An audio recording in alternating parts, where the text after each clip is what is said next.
Today, we have a really special guest. He wrote a blog earlier this week about community and the importance of building communities and everything about that you need to check out.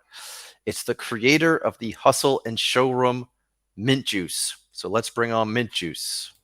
Hello, Mr. Juice. How are you? Tandy, great to be back, man. Super excited. It's been a little while.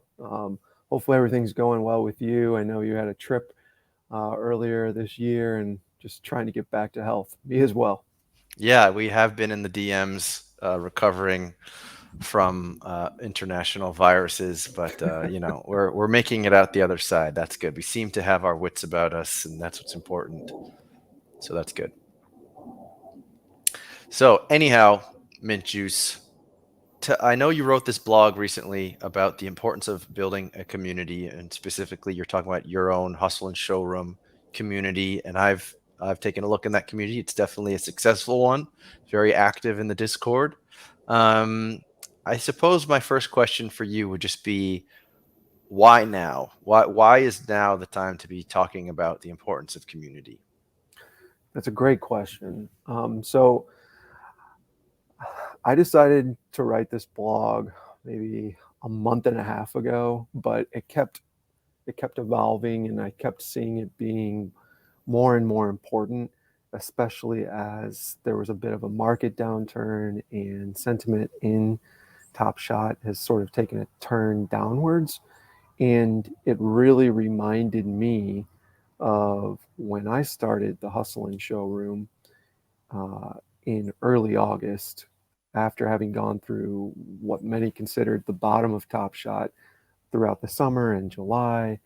Um, but during that time, I saw a lot of people sort of taking a chance and creating and building, whether it was you or whether it was Luke Dick with the Monstars, and it was really inspiring. So I think, now we're in this period where, account values aren't doing so well, and that's for so many different reasons, whether it's NFL all day or there's so many more packs or sets or moments out there. But I think it's good to remember too that this is an opportunity because there are so many cheap sets or cheap moments out there to build community around. So I saw this as a sort of a unique opportunity that I feel like I've seen before, and I wanted to kind of give people my perspective and let them know that, hey, now might be the your chance to take a risk and try and build something, because there's a lot of benefits for doing that as well. So it sounds like what you're saying then is because prices are low, and of course this is not financial advice, Of but course. but basically you're saying like people can get into certain sets right now at historically low prices, and that I suppose what you're saying is there are big opportunities if you are to collect that set, but also the added piece there is like you also sort of have to have that entrepreneurial or whatever you want to call it spirit of not only completing a set but also using it as like a token gate to create a room of like-minded other collectors. So what, like, go deeper into that. Why should someone care? Why should someone hear that and get excited about it? Yeah. So, I mean, I guess when I started my hustle and show, like it was just a hustle and showroom, it was just an experiment. But I also saw like that the set itself presented a unique opportunity in the sense that it was one of the largest sets, meaning that it could be bought up by a large number of people. It was even more so affordable then. So sort of represented a like a chance for um, collectors that aren't like super well off or don't have all of the means, but are still serious collectors, and to get a large number of them. So, like that population and that size of that population, I saw as very advantageous. And now in S3, there are also these opportunities as well. And they've been slow rolling some of the releases, like Fresh Threads or Game Recognized Game. We're not quite sure how that's going to go, and even to a certain extent, what's going to happen with the next hustle and show drop. But um, with prices so low, you can get in and yourself, but you can also get more people to join if they see you creating something special or something that they want to be a part of. And that last part is important because uh, like the hustle and showroom brings something unique to the table because we understand that we have good collectors and we have a large number of them, and that we're all working together. And that's sort of the message that we try and get across is like we can utilize each other's assets, skills, talents, numbers, reach, all of those things to accomplish not just like top shot goals of collecting and sharing or trading or gifting, but also there's other benefits to it, whether it's like just getting experience in the NFT space or getting alpha on flow projects or you know getting the opportunity to start your own blog or your opportunity to have your own podcast. um, this is yeah, like I think it's important to know like starting a community is also like giving you the framework or the foundation to build something in this space and just like experiment and use your skills but also gain new skills. Sure, that makes sense. What do you think of do you think there's something advantageous about applying this kind of a gate to like a particular set? Because I've seen people have created groups around people who like stack a certain number of a certain player or something like that. Like, how do you compare, I guess, a group based on somebody that holds like 10 Bruce Browns versus someone who holds the Hustle and Show set? That's a great question. And I think everyone can sort of make their own value proposition on like what they see it as valuable. And to a certain degree, I guess I started Hustle and Show on the premise of late last season, folks at Top Shot talked about giving set holders utility. And we were looking, I think a lot of us were looking and wondering when that was going to be. So trying to utilize that community to get that utility was also part of the game.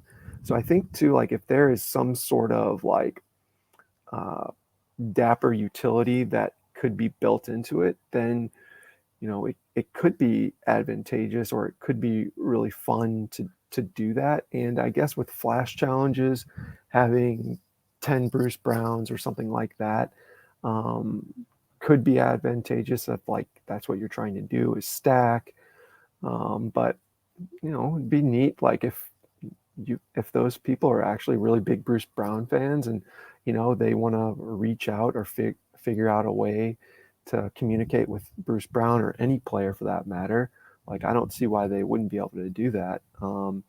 I've definitely seen a lot more team set folks popping up, which um, has been really cool to see. And I'm actually in one of the Twitter and Discord groups for the Sacramento Kings, and they are so energetic. It's awesome. It really is awesome to see like they're riding this wave right now of excitement.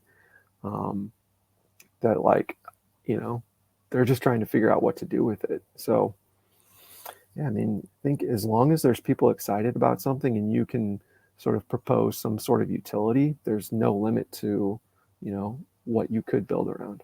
So it sounds like something you're saying is that sort of clicks with me now, actually, is that you created like a group with apparent utility that was forthcoming, but also tied into what you anticipated could be additional utility provided by Top Shot. So whether that meant the fact that you had like a range of players and you guys could sort of swap for flash challenges or what have you or challenges, and also just sort of having a group that could be together and benefit from whatever was coming down the line from Dapper. And that's sort of the big difference between that and a group that just collects a bunch of Bruce Browns. Would you say that's a fair assessment? Yeah, I mean, it's a fair assessment, and not to, you know, discourage people from starting that type of community with Bruce Brown. If you're creative, I think you can figure out any sort of utility with something. But yeah, I think with the sets, it's built in. They've mentioned it before, and part of one of the reasons why we started these in the first place was to sort of advocate for more set more set utility, right? And the showroom's kind of done that in a passive way, I guess. And some folks might say that it worked out for us in the sense that we got to see Hustle and Show come back for Series 3. And I mean, we were treated so well by Dapper throughout that entire drop process. It was really amazing. It was super fun interacting with them, doing the videos, doing the spaces, doing the blog. And I mean, that was just such a blast. And, the showroom is just going crazy when all of that's happening. The set's taking off in its monetary value. Excitement was just going through the roof. So that was really neat to see. Yeah, I recall that. That was really cool. I remember you were on you were interviewing with Jacob, and I saw all the guys from the Discord and the little videos on Twitter, and that was Yeah. super cool. That was really special, and I think that also was like the first time that it really felt like one of these sets was really took like the main stage in a way. And I don't know actually that we've necessarily seen it since, which is sort of a bummer because I thought that was just that like really energized the entire community and that was really special. So the next question I wanted to ask you was about so when I read your blog, I thought something that really struck me and maybe I don't know if I understood this correctly, maybe I didn't. But something that I really liked was how you were talking about the advantages of just being part of communities, period. And like you may not necessarily normally have something in common with somebody else in that community. Like you might be, completely different on certain areas, like politically or whatever. But just being in communities gives you more and more opportunities to like connect and in a grander scheme, that is something that human beings should sort of try to do. And I wonder, were you thinking like big, like massive, big picture peace on earth, like when you wrote that part of your blog? Yeah, I mean, to a certain degree, I think that sports communities are super, super valuable, but they're also very underutilized, and I state that in the blog. And I've always been a massive, just sort of fan of sports communities. I like watching at them, like looking at them. They've inspired me uh, to become an urban planner. Honestly, like seeing, and one of the things I point to when I have this discussion with people in a professional sort of capacity or just like a sports fan capacity is 2008 or 9 or 10. I don't remember exactly when it was. The St. Louis Rams had just drafted Sam Bradford, and they had been bad for a while, but like there was this sort of energy in the city, and they made a run that they almost made it to the playoffs. And I can remember uh, December Sunday, they played the Niners, one of the last games of the season, and if they won that game, it looked like they were going to be able to make the playoffs. Granted, they didn't because uh, we had to play the Seahawks week 17 or something. Anyways, uh, seeing the entire St. Louis community come together in downtown St. Louis, which is not something that hardly ever happens. Like if you go to a Blues game in St. Louis or a Cardinals game in St. Louis, normally it's like half the community. So to see the entire community come together is just like a light went off in my head, and it said like this is the potential of this city. And I after that I became a massive NFL fan and just really saw it at, like NFL and sports in general as a very big community building tool, and not just sports communities but like community building tool in general, to the extent that like I got way deeper into fantasy football and knowing all the players. And we moved to DC a few years later, And that knowledge of fantasy football allowed me to talk to, and you know how DC is, there's people from all over the country there. Like I could network with anyone because I knew about their football team, maybe more than they did. But like it just is such a great tool to be able to talk sports, because we're talking about like breaking down preconceived notions of people or whatever those things are. Because like if you played a sport or I played a sport, uh, we had to go through some struggles with that. We had to learn how to work hard, how to take losses, how to win with grace, all those sorts of lessons. So when you talk about players or teams or franchises, we have to figure out like a basis to have that conversation, have some shared values, and you know, doing that shows each other our humanity, and it's something that we can relate on. And I don't know, in the world right now, there's not a ton of that going on. So I think that's important when we find things like that to latch onto them and remember that we're all human and we're all good people and we have great traits, and there's ways to figure that out no matter who you are or what your beliefs are, right? So yeah, I definitely came to Top Shot, the Hustle and Showroom, kind of everything that I do with that in mind. And it runs deep into the Hustle and Showroom ethos of like not just trying to relate to people, but also give people value and release their value somewhere to allow them to do something cool, not just myself. Yeah, I think that's like the difference there, that last piece that you just mentioned, because I feel like those goals of being able to connect with people and to like see the good in people, I feel like that's a universal goal that almost anyone should feel. And the fact that you could find that through sport, talking about football and things like that, is kind of like a cheat code, or you figured some like life hack in a way. You figured something out in that way. And I feel that what you're saying is through a group that you are organizing and sort of supporting and uplifting and trying to move everyone who's in this group forward. It's like the next step beyond that. It's beyond the breaking down of whatever potential barriers you may have with someone, and then the next step forward is like trying to make them their best person that they can be, or professionally, or whatever, spiritually, whatever. Yeah. That's what I sort of see when I hear you talk, or hear when you talk now, and when I listen to your other appearances. Yeah, I mean, nothing's perfect, and I'm not perfect either by any means, but like leading by example is a really you know cool thing, and something I'm trying to do, especially in the showroom. Because I think if there's more people that kind of take that approach, or if there's more leaders that take that approach in this space, that can only be a good thing.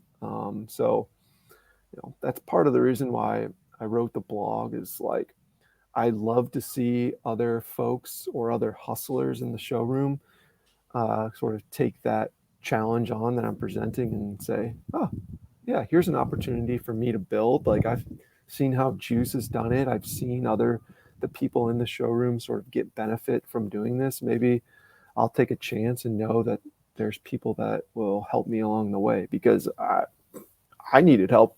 There, I didn't hardly know anything about Discord when I started, and people came in and just kind of showed me the ropes and helped me build out my server. Um, and I'm really grateful for those people. I like to shout them out every once in a while and say, "Hey, I haven't forgotten about you. I'm really appreciative." Sure. And you've come a long way. And I remember when you and Luke are like getting both of those Discords started. Um, what would you say, like what are some lessons that you've taken through all this? Or what are some things that maybe surprised you? Or like what is what is like energizing you in a way to like keep this up, and to want this to continue to grow? So I guess I'll start with like the surprising things. And when you asked it, it's like, huh, something negative. But like the surprising thing actually is that there aren't that many negatives. Like the surprising thing is that it just had so much traction and that people wanted to be a part of this. You know, I started it like as an experiment, I said, but I never expected the amount of people to come in and want to be a part and want to build. I mean, if I go in there and just ask for donations, people are like, take this, mom, take this, take that. You know, it happens all the time. And anytime I present opportunities or have in the past, people are jump all over it. We have a like a spaces that we're turning into a podcast, and Dr. Youngbody and Bounce jumped on it immediately. These two hustlers in the showroom. But as far as like where we think we're going, I guess I it, I don't know necessarily too far, or I can't really see too far into the future, but like I've sort of had this vision that the showroom could be the could provide the building blocks for other communities, and then we could start seeing other communities like this. In that, you know, we're in S3 now. There's going to be an S4. There's going to be an S5, and you know, if Top Shot really does continue to take off, which I believe that it will, there will be more users and there will be more cool sets in the future that people want to be a part of and that have interesting utility. So we'll continue to see people want to build set communities, and hopefully there's like a tradition of people doing it in a positive way, that they want to be uplifting. But that's important because we don't know what's going to happen in the Web3 space, right? Like there's new projects all the time, and there's so many of them that when I think, oh, we are early, I'm thinking to myself, like, we're early in the space. Like, here is the opportunity to build the skills for the Web3 space. And, you know, like I tell people when they come into the showroom, like, hey, we'll support your hustle, like whatever it is. You want to get a job in Web3, like we'll help you figure it out. I don't know how to do that, but like we can help you figure that out. So, I mean, we're trying. Like one of my goals at the beginning of this year was to get a job in the Web3 space, and I'm on my way to doing that. Are you saying that you would leave behind community planning, or you would do that as well? So like personally, I am kind of thinking to myself that this community management is has so many like similarities to community planning. It needs a lot of the same traits and a lot of the same skills, that I could just take that skill set and put it into Web3 and think about in the future that I'm gaining skills in the Web3 industry, where maybe community planning or planning in general right now is a little bit um, like a dinosaur, right? They're going to have to progress and get there. So maybe I'm trying to position myself so when that starts to happen, I'll be somebody that's ready for Web3 community planning. Makes sense. Do you see any other similarities or things that help you in building your online community that you borrow from your day job as like IRL community planning? Yeah, so I mean, definitely, but I'll say it's like, so if you know what a charrette is, it's basically like a presentation where you have a community project that you are going to present to the community. But unfortunately, a lot of times people that come to those meetings are homeowners that don't want to see the character of their community changed, right? We call them not in my backyards, but there's a lot of different folks that are like that maybe they just don't want something. So you get a lot of animosity, right? So if you haven't been doing your work and you haven't been doing community outreach and getting people's support to come in or talking to people that might be negative to the project, and you run a charrette, these folks come in, you'll be blindsided and you'll have people in your face yelling at you, you can't put a bike lane here, this looks like graffiti on my street, yada, yada, yada. So like that's happened. And that's tough to have someone in your face, like when they're talking about their property values and this is my investment. So you learn those sorts of things in community planning and like how to prepare for them and, you know, what people like to see and sort of the political side and the strategy side around that sort of stuff, which has made, you know, operating in Web3 or Top Shot mean much easier for me. But also, you know, I'm not getting paid to run the Hustlin Showroom, so people take it easy on me from that regard, I guess. If I was, you know, El Dumbo and folks were getting mad about when packs or too many packs or whatever, that's a, you know, that's a different beast. But yeah, I can relate to him. But I think there's some skill, like there's plenty of skills that I've been able to just to bring over. Yeah, I can see that. It must be tough too to have to plan ahead for, like, I guess the fudders in the real life who don't want that bike lane. I wonder if there's any strategies that you use there that also would apply on Web3 when everyone's sort of hiding behind an avatar. Like, it must be a lot different. Oh yeah, when it's in real life, yeah, it's although I will say COVID changed a lot of that, right? Like started doing way more online stuff and honestly, community participation's been way down for the last couple of years just because of COVID and doing everything remotely. But I also think too that um, that really needs to change is a huge opportunity for growth in community planning.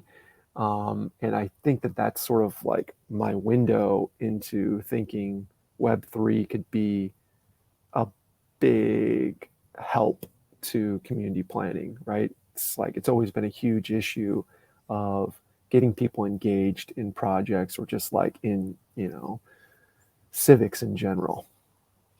Do you think that would have a large, just kind of like a roadblock to getting people who are not used to like spending time in discords and voting by clicking buttons? And like, do you think that there's still a kind of a large gap between where we are now and getting there? Oh yeah. I guess what's funny is I was working someplace, I don't know, like, and this young guy who was like a fellow, I walked over to his office and, you know, knock on the door, come in. So he had time to like close down anything that he wanted to. And he had Discord open. And this was like maybe April of last year. So I know what Discord is. Like I use it plenty for Top Shot, I guess, in April of last year. But to me, I thought of it as like folks that are gamers or in Top Shot or something, you know, like, why do you have Discord open? He's like, oh, I always used it for gaming, but I decided to try and use it for community planning and reaching out. Uh, and he wasn't doing it with like members of the community, I guess. He was doing it with like social groups or like nonprofits, advocates.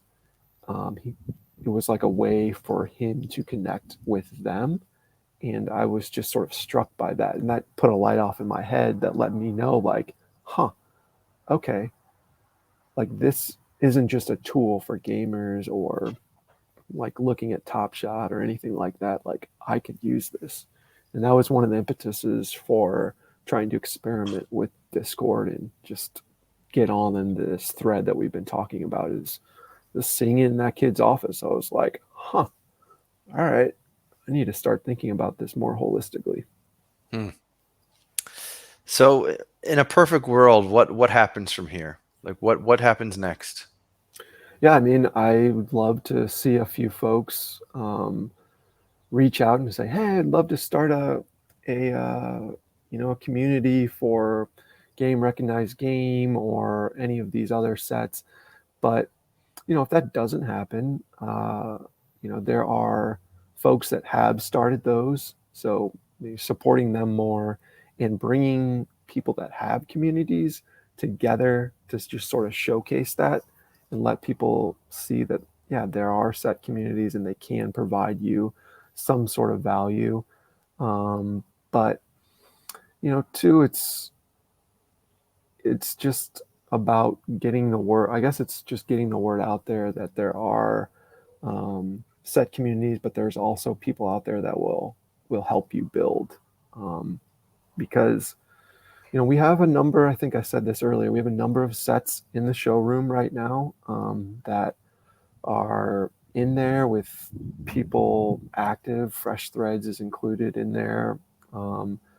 That I think could, within a month or two of just kind of talking about this and encouraging people, somebody could step up and say, "Hey, I want to try it," and take them out of the incubation phase where they are in the showroom now, and sort of say, "All right, here's a Discord server, here's a Twitter handle, like you guys, you can do this." And there's plenty of, I think there would be plenty of people in the showroom that would want to hop in and get the chance of being a mod in a new sort of set community, or to just sort of run their own. Yeah. And how much involvement do you have in these other like offspring groups? Because won't there come a time when you can't keep up with all these discords and all these groups? Oh, so no, I don't want. Right. So I don't want to be in charge of them. This is when I say graduate out. I mean, I want somebody to take the lead and just sort of make it their own thing, right? Like, I can't run all of these groups. I'm just here to like set the example and sort of give them some support when they're starting out, and be there as another sort of set community leader to have fun. And if they want to do activities or collaborate on things, like, I will be there. But I envision these folks taking it on themselves. So so your goal then of helping these other groups sort of spread their wings is to increase the network of other strong communities that you get to be a part of. And would that be the right thing to say? Or I don't mean like an active participant, but I mean like you have like a bunch of other like bosses, let's say, and you guys all sort of have like this strong connection that you can then network out further. Yeah, I think that that's definitely something that will occur.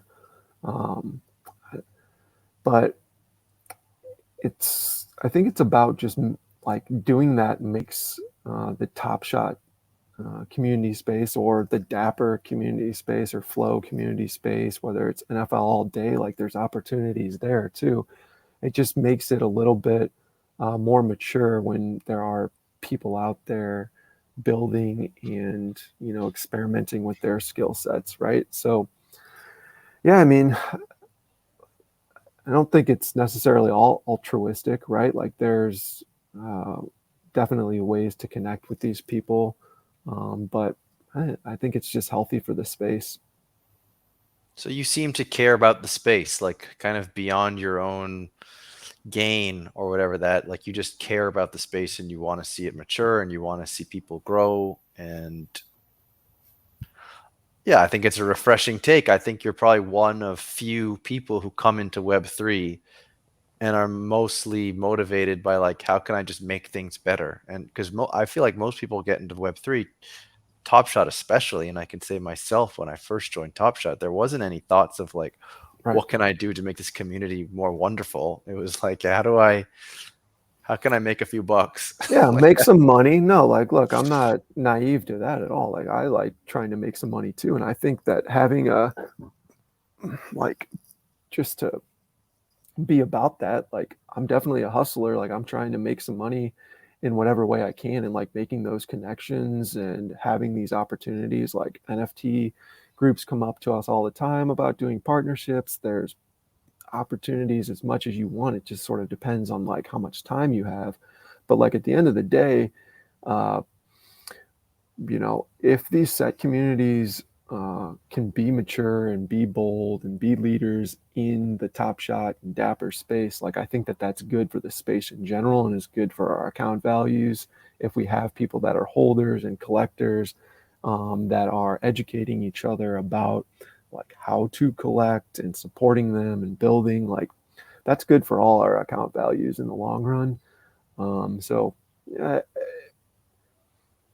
it's altruistic, but it's also like trying to just find something that's mutually beneficial for everybody, right? That makes a lot of sense, actually. I never even thought about that too. That makes a lot of sense, which is just like you're motivating people to hold, to be invested in these ecosystems even farther than they are currently, which is definitely something I haven't thought about, but that makes a ton of sense. Um, I think that's like a pretty good wrap up of, or like an extension of your blog that you wrote. And for anyone who's watching this video who hasn't checked that out, definitely need to check that out. Remind me again where that's posted or where someone would go find it. Yeah, I think it's NR3 Media, so it's the old PackRip Media, and I will get you a link to that as soon as we're done here. Cool. Um, all right. Is there anything else you want to add? Any other notes or things in the top of your head at the moment? Not really. I mean, just that we're looking for people that want to start communities. So if you're interested, let us know. And it's always fun to come back and hang with you, Tandy. I think we'd like. I've been talking to Luke Dick and some of the other community leaders that are out there, whether it's the Archive Club or Game Recognized Game, and trying to find some activities to do. We had a lot of fun doing the trivia a few months ago. I guess that was like almost in the fall. But yeah, I mean, anything like that, we're always interested in doing. I think it's good to showcase that there are all of these, set communities out there. Cool. Yeah, that was a lot. That was so much fun. I still remember that. Obviously, I still remember it, but like, that was a lot of fun. It got like rowdy and just everybody cracking up. And I remember it was like 3 in the morning, and I still had this screen open. You guys like just wanted to keep on going. I'm like guys, I gotta go to sleep. But I think that just shows again, like, it's like I don't even know what the word is, but like that fraternal aspect of being able to take it from actually Web3 in a way back to Web2, if you want to think about it that way, where like you're Mhm. taking these avatars and then like bringing them back into the physical world. It's kind of funny how like you kind of swap back and forth and how each side has its own like unique kind of interesting benefits of playing around in each side. Um, so I think just by playing in these areas, creating these groups, like I was talking to you about this before the show, but it's almost like you don't even necessarily need to have a specific thing you're trying to achieve. It's just being a part of something that's so on the cutting edge and just being and giving of yourself and helping others. Like eventually you'll find something that sort of jives with you or find opportunities that you really want to take advantage of. And I know, I mean, we didn't talk about it on this show, but I know like from reading your other stuff and listening to your other interviews, how you've been like a springboard for several people in your group of people who have made their own projects like Big Native, um, people who have become paid community managers like Claymore and things like that. So yeah, there's a lot of opportunities for anybody who sort of has this dream of being involved in Web3 and they don't quite know what that means. And like going about it this way, you'll sort of get there closer and closer. Eventually, you'll get there without even really knowing, without having it in the GPS. You'll get there. Exactly.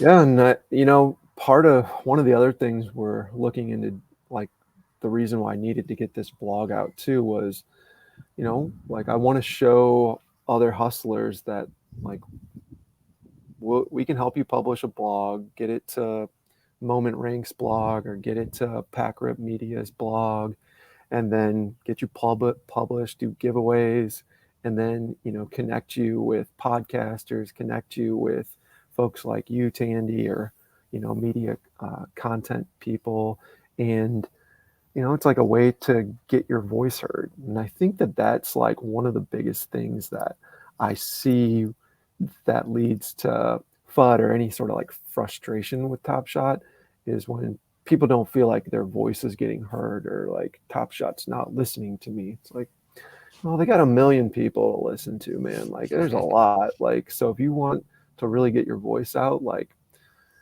let's think about how it can be productive or constructive, and like build something for you. So that's why it's the message I try and get across in the showroom all the time when people are complaining about something. It's like, cool, cool, cool. How can we get this out there? Like, because you have a valid concern if you're upset, right? Yeah. That's a great point too. And sometimes I think about that myself, which is like at some point, there's only so much like complaining, even be it like constructive criticism, that is really useful. And I know like, I talk a lot about all types of things in that area, but I also try at the same time to be expanding in other, interviewing people who are doing NFT projects and stuff like that, because I think it can be a very almost like an addicting, like a attraction of just like complaining and then like getting other people to complain along with you. And I feel like that is valid and people should do it, but they should Oh yeah. also use that amazing power that they don't even realize that they're utilizing, which is like getting people around a certain topic, or just getting that camaraderie and then maybe applying it somewhere constructive as well. And I think that that is probably the you guys are almost like the most shining example of such a thing.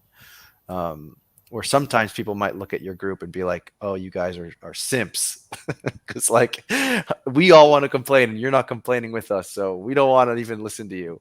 But Right. I think that Toxic positivity. Hear that a lot. And like, look, at the end of the day, I don't care what folks are going to say regardless. But like, I I hear what they're saying, but in the same respect, like we're a little too busy, like actually trying to take care of stuff. Like, and that's just the truth of the matter. I have a lot of times the same sort of criticisms in like in some of the respects that other people are complaining about, but it's like I don't know, like that's not doing me any good at the end of the day. So yeah, I don't know. I just kind of yawn at that stuff and move along. I think it's a balance too, and I think also you're probably well aware that there's many people who are, you know, uh, saying these things in really well written threads and in podcasts and streams, and it's almost like there's a lot of people taking care of that side of things. So it's like if that's not you, then if you don't jive with that, then there's probably no loss there. It's not like this is sort of an empty wasteland and no one's speaking about this stuff. So I think you can rest assured that you know you can rest assured that you don't There's necessarily need plenty. to. Yeah, exactly. Myself included. But like, Yeah. yeah. But no, I appreciate that about what you guys are doing. So anyhow, I look forward to keeping an eye on what comes of all this, and what other groups come from all this. I think the most curious thing to me too is just like, and even when you think about supply and demand, right? It goes back to supply and demand. Like, if there's multiple groups to choose from, what does that do? Like, that's kind of, maybe you can answer that too, or what you think about that. Like, if there's many groups, because right now it feels like there's just a small handful of groups. But what if there was like 10 times as many groups? What does that mean? Is that necessarily a good thing? Well, maybe it's competition. Make my group better. That could be a good thing. Not necessarily having too much competition right now, um, especially from the price point perspective. I guess like if you wanted to be in the Seeing Stars Discord, right? Like you're going to have to spend more money than you would for the Hustle and Show Discord. So I don't know, I think there's some sort of like competition involved in that. But if you believe in Top Shot and that it's going to grow and it will have more users, I think that there's going to be space for everybody. And Yeah. if hey, look, every one of them is going to be different. So if Hustle and Show does something well, and then Seeing Stars does something well, or the Archive Club does something well, I think you become a part of that. And there's some that are just going to resonate with you. Like if you like the Hustle and Show set because it has Marcus Smart in there 2 years in a row, and you're a big Celtics fan, you think Marcus Smart's the shit, then it's like, dude, I want to be in that set because Marcus Smart's not going to be in the Seeing Stars set. Game recognized game maybe, but like you see what I'm saying? Yeah. These sets have some sort of personality, and that Yeah. is something that I've gotten a little bit out of Austin in some conversations I've had, and I'd like to try and do that more with this upcoming set, is just kind of allow him to discuss the personality, um, or the purpose of Hustle and Show. And I think that he did kind of a good job with that during the last drop, talking about the story behind Hustle and Show, which was really kind of cool that it gives the set a little bit more purpose. Um, I'd like to see Top Shot do more of that when they're creating sets, I guess. It's like, it's like when you have a comic book or a superhero movie, the origin of the set and like why it came together. I think that's important for, giving things meaning and value. For sure. And that's a big part of other NFT projects too, like the lore, the Oh yeah. backstory, and that kind of thing. So I still don't quite 100% understand it, but I do think that Hustle and Show has a lot of like unique personality compared to any other set almost. I feel like the most personality, the richness of personality, the two sets that come to mind is Hustle and Show and probably the Throwdowns, the Wolf Pack. I feel like those are the two very personality rich sets at the moment.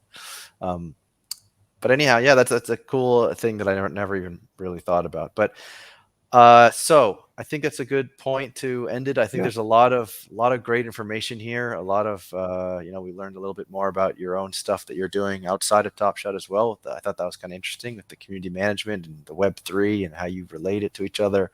But anyhow, you don't have your name on there, so how should people how should people find you on Twitter? I know that it is at MintJuice, right? At MintJuiceSTL. It's at MintJuiceSTL altogether. Yep. Put that up there. So go follow Mr. Mint Juice at Mint Juice STL. Look into the Hustle and Showroom, get involved, and who knows, maybe you'll be able to create your own Discord in the near future. And I'll send you Yeah. my invite to the 10 Bruce Brown Club soon. Thanks, Tandy. I really appreciate you having me on. Let me talk about this. You guys have a great weekend. All right, man. Take care. Bye.